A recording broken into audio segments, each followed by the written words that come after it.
نحمده ونصلي ونسلم على رسوله الكريم اما بعد مونږ تاسو باندې الله جل جلاله شکر ادا کوو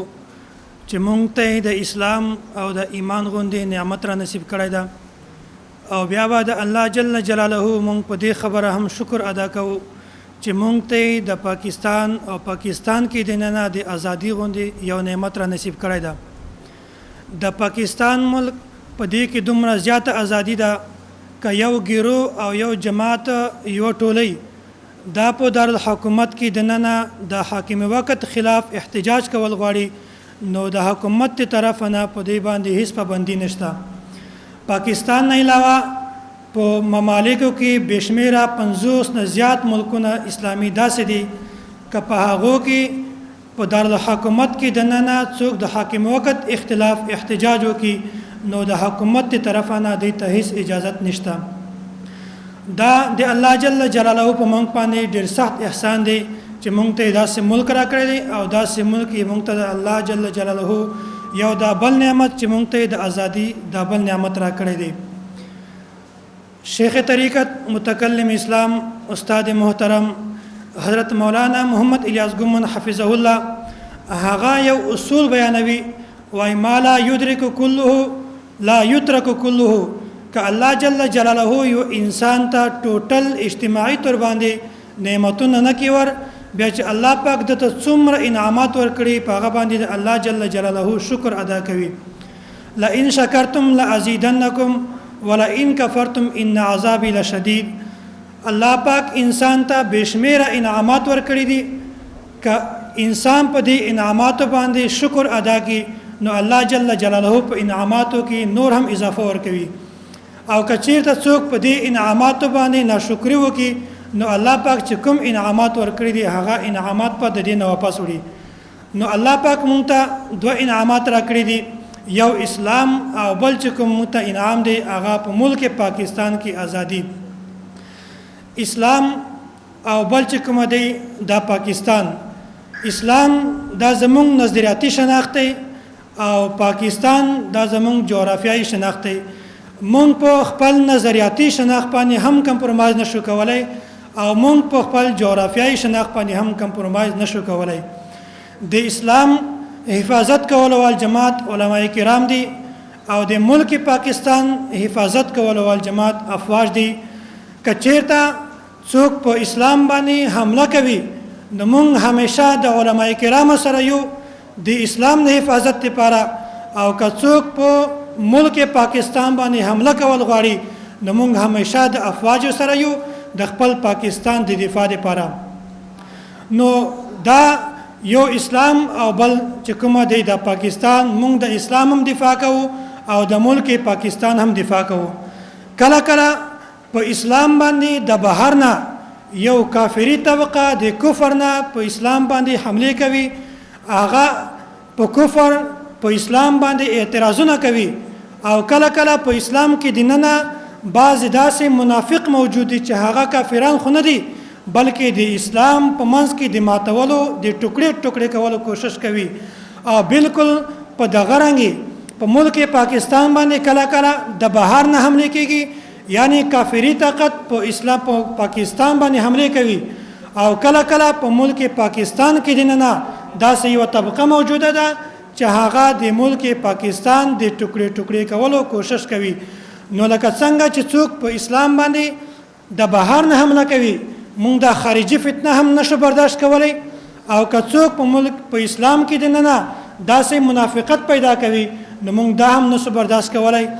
بالکل د غرانګي که څوک په پاکستان باندې د بهر نه حمله وکړي یو خارجي فتنه راشي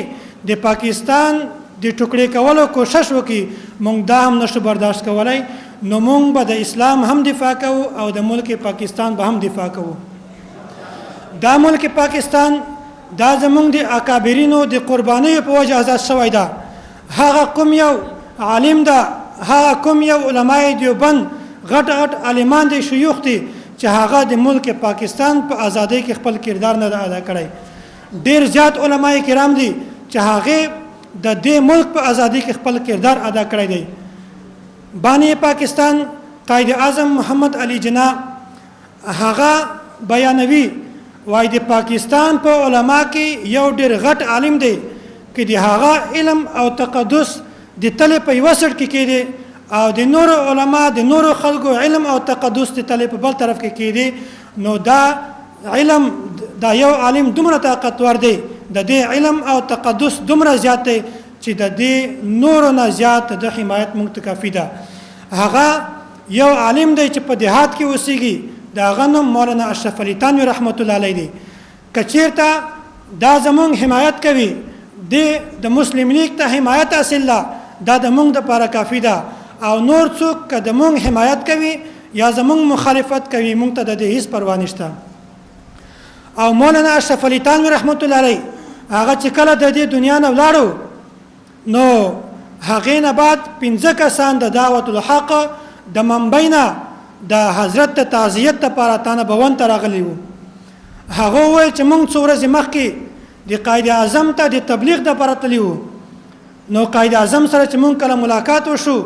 قائد اعظم موږ ته وویل وای په دې قریب وخت کې په هندوستان کې په ټولو عالمانو نه زیات عالم کوم یو دی چې هغه وصفات شوی دی وای موږ ځین کې و چې هغه به مولانا اشرف علي تانوي رحمت الله علیه وي موږ قائد اعظم ته وویل چې ته مونږ ته وښیه هغه کوم یو عالم ده نو قائد اعظم محمد علي جناح هغه دا وویل د دې کمرې نه ولاړو بلې کمرې ته هغې نه یو فایل راوچت کو هغه فایل کې د نن تحریرونه وو کله چې ده هغه فایل راوړ فایل یې زموږ مخ ته کولاو کو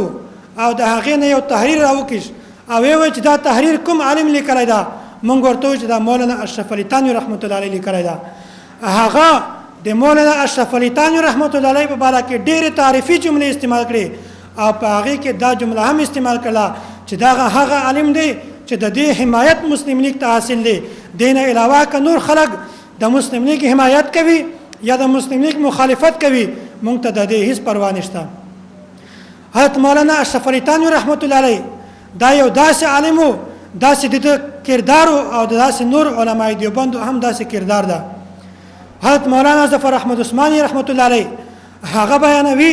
وایي زه یو مولانا اشرف علي تانوي رحمت الله علیه وروغوښتم او ما ته یې وویل چې زه خو زیات خوبونه نه وینم خو ما نن یو خوب لیدلی ده چې د هغه خوب زه تا ته تعبیر بیانوم خوب دا دی چې زه په خوب کې وینم چې یو د محشر مجلس لګېدلی ده هغه کې علما ناستي صلاحان ناستي او نیک خلک ناستي په هغې مجلس کې یو کس زه وینم چې قائد اعظم محمد علي جناح ده هغه لباس هغه کرته عربي لباس ده هغه په کرسۍ باندې ناسته ما ته په ذهن کې دا خیال راغی چې قائد اعظم محمد علي جناح د علما په نشست کې څنګه ناست دی ما ته یو وهبي یو غیبي اواز راغی ما ته وویل چې دا قائد اعظم محمد علي جناح دا نن سبا د دین دومره زیات خدمت کوي چې دی د دې منصب تشتن جوړ شوی ده او بیا مولانا شبیر احمد عثماني او داسې مولانا ظفر احمد عثماني رحمت الله علیه دا چې کله مولانا اشرف علي تانوي رحمت الله علیه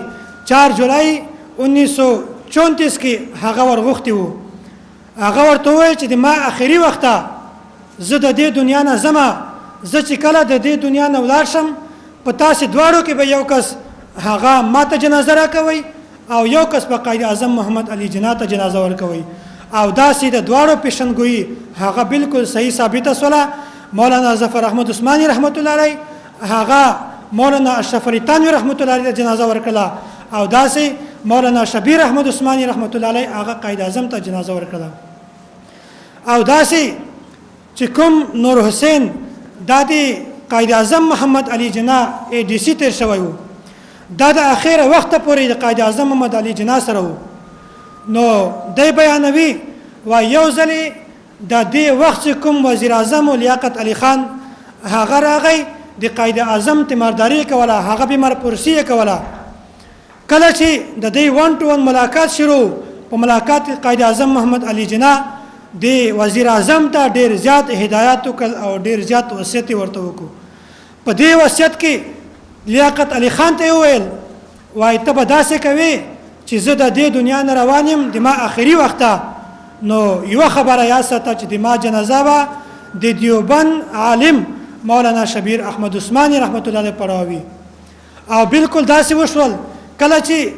دغه وزیر اعظم لیاقت علی خان د قائد اعظم د ملاقات نه راوپس شو د نور حسین ډي سي دفتر ته راغی په هغه کې د ډایرکټ کال وکړو کراچۍ ته ټلیفون وکړو اول ته ورته وویل چې ما ته قائد اعظم محمد علي جناح یو وصیت کړی دی هغه دا وصیت چې څو ورځې د مولانا شبیر احمد عثماني رحمت الله علیه هغه د په کراچۍ کې پاتې شي او د ما طبیعت ډېر سخت خراب ده او زه په دې قریبه زمانه کې د دې دنیا نه روان یم او قائد اعظم محمد علي جناح ما ته دا وصیت کړی دی چې د ما جنازه به مولانا شبیر احمد عثماني رحمت الله علیه پڑھاوي او بالکل دا د علماء دیوبند کردار دی که چیرته پاکستان باندې مشکل حالات راغلی وي علماء دیوبند همیشه سینه دراز ورته نیولې ده علماء دیوبند همیشه د دې د دفاع لپاره ولاړ دي او که چیرته په اسلام باندې مشکل وخت راغلی ده علماء دیوبند بیا هم تیار ورته ولاړ دي کله چې مفتی مولانا شبیر احمد عثماني رحمت الله علیه د قائد اعظم جنازه وکړه په دې جنازه کې 4 لکه خلک موجود وو او مولانا شبیر احمد عثماني رحمت الله علیه هغه په دې جنازې نه بعد فرمایل وای د قائد اعظم په جدای نه د قائد اعظم په وفات نه صرف پاکستان ته صدمه او تکلیف نه رسیدلی بلکې پورا عالم اسلام ته تکلیف رسیدلی ده نو ما دوه خبرې تاسو مخکې عرض کړلې یو اسلام دی او بل پاکستان دی زمونږ شیخ زمونږ استاد هم دا فرمایي چې مونږ به د اسلام دفاع هم کوو او د ملک پاکستان دفاع هم کوو که چیرته په اسلام باندې مشکل حالات راغی هغه ته د مونږ ضرورت وو نو مونږ به همیشه د اسلام دفاع کوو او که چیرته په ملک پاکستان باندې مشکل وخت راغی نو پاکستان ته زمونږ ضرورت وو مونږ به همیشه د پاکستان دفاع کوو الله جل جلاله دې مونږ تاسو ته د اسلام او د پاکستان غوندوی د نعمتونو قدر را نصیب کی او الله پاک دې مونږ ته د دې د حفاظت کولو توفیق را نصیب کی واخر دعوانا ان الحمد لله رب العالمین